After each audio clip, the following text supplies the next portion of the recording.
Olá, queridos irmãos e irmãs, dia 11 de maio, terça-feira da sexta semana da Páscoa. Continuamos refletindo sobre o capítulo 16 de João, hoje os versículos de 5 a 11. Naquele tempo disse Jesus aos seus discípulos: Agora parto para aquele que me enviou, e nenhum de vós me pergunta: Para onde vais? Mas, porque vos disse isso, a tristeza enche os vossos corações. No entanto, eu vos digo a verdade: é bom para vós que eu parta. Se eu não for, não virá até vós o defensor. Mas, se eu for, eu vou-lo mandarei. E quando vier, ele demonstrará ao mundo em que consiste o pecado, a justiça e o julgamento. O pecado, porque não acreditaram em mim. A justiça, porque vou para junto do Pai, de modo que não mais me vereis. E o julgamento, porque o chefe desse mundo já está condenado. Como eu comentei ontem, nós estamos na sexta semana da Páscoa, caminhando para a ascensão do Senhor no domingo. Então, os textos dessa semana, eles serão textos de preparação para os discípulos da despedida, ou seja, ele não estará mais presente de maneira visível no meio deles. Então, vamos fazer uma pequena reflexão sobre esse texto, né? Eu parto para aquele que me enviou, ou seja, ele vai retornar para o Pai. Ele sai do Pai, habita no corpo humano, né? Assume condição humana, assume um corpo, vive no meio de nós, realiza a missão que o Pai lhe confiou, que é justamente a entrega, o oferecimento ao holocausto no alto da cruz, né? Ressuscita vencendo a morte, a fim de garantir que todos os que creem nele também possam ressuscitar com ele, nele e para ele. E ele retorna para junto do Pai. Ele cumpre a sua missão.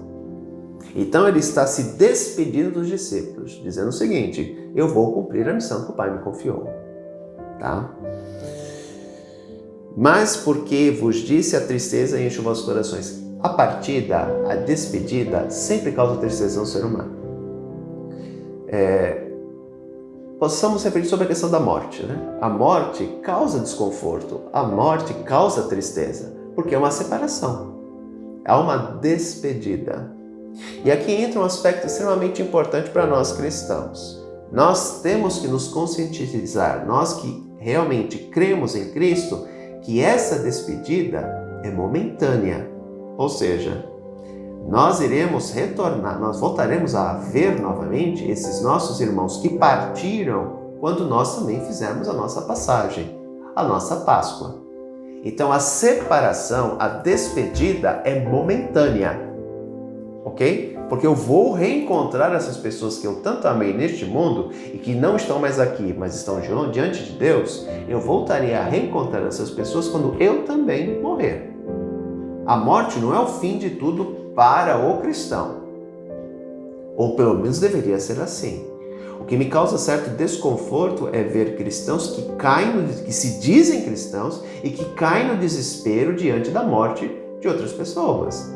Não, óbvio, dor, luto, isso é algo natural. Afinal, eu gosto daquela pessoa, eu convivi com aquela pessoa, ela era importante para mim, ela fez parte da minha vida e ela foi embora.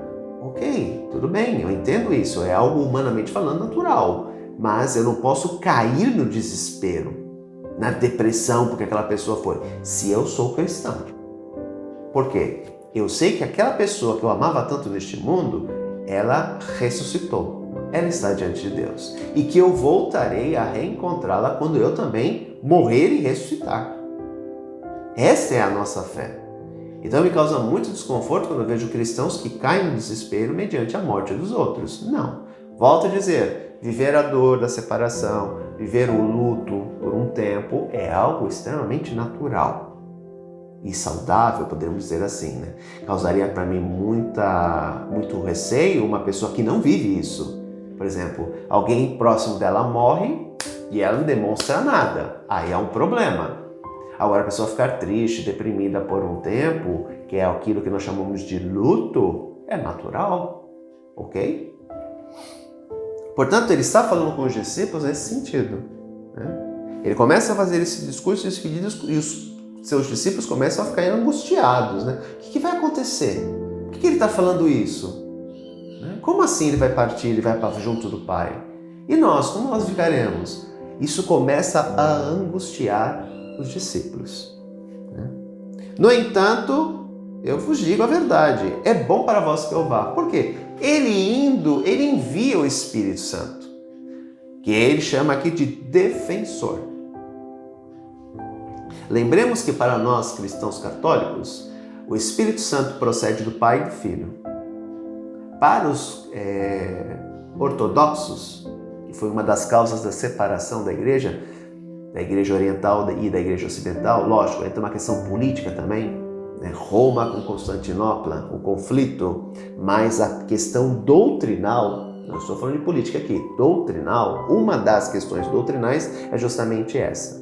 Para nós, o Espírito Santo procede do Pai e do Filho, porque são Deus. Para os ortodoxos, procede do Pai, não do Filho. Só que o texto da doutrina nossa se baseia justamente nesse texto. É bom para vós que eu vá, porque se eu não for, o Espírito Santo não vem. Eu tenho que ir. E de lá vou enviar o Espírito Santo. E aí ele dá 3 aspectos que são extremamente importantes, que consiste o pecado, a justiça e o julgamento. O pecado porque não acreditaram em mim. E aqui entendemos um pouco o pecado contra o Espírito Santo, que não tem perdão, que na verdade é negar totalmente a salvação. Ora, se eu nego a salvação, se eu nego Jesus, eu não tenho como ser salvo. O princípio básico é crer e será salvo. Se eu não creio, se eu não aceito, eu não tenho como ser salvo. Se eu afirmo que Jesus não é Deus, eu nego a ação do Espírito Santo, daí o pecado contra o Espírito Santo. A justiça, por quê? Ele assume condição humana para se tornar o grande juiz da humanidade. Por quê? Porque ele é humano. Ele é Deus e homem, as 2 naturezas de Jesus. Por isso que o Pai o coloca como juiz universal da humanidade. Porque a partir do momento que ele também é humano, que ele sente na sua carne as mesmas limitações, entre aspas, que as nossas, porque ele também é humano, apesar de nunca ter caído no pecado, ele sabe muito bem pelo que nós passamos, porque ele também foi humano. Portanto, ele se torna o grande juiz da humanidade. Diferentemente se fosse só o Pai é puro espírito. Como é que o Pai, que nunca foi ser humano, nunca assumiu a condição humana, como é que ele vai julgar a humanidade?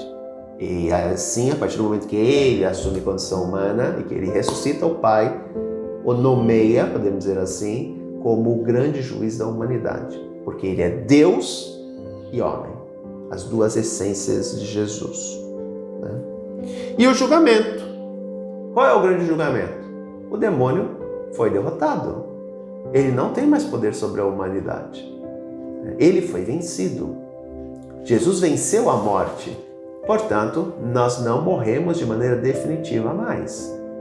Aqueles que creem em Jesus e que aceitam-o como seu Salvador e Senhor, irão ressuscitar. E lógico, irão arcar com as consequências das suas escolhas, boas e ruins, ou julgamento, tá? Mas irão ressuscitar, terão a vida eterna. Por quê? Porque creem nele. E aí ele, como juiz, agirá com misericórdia e com amor, mediante a condição humana. Ele vai levar muitas coisas em consideração, porque ele nos conhece. Lembremos que em outra passagem, João vai dizer, ele conhece o ser humano no seu íntimo. Então ele sabe muito bem.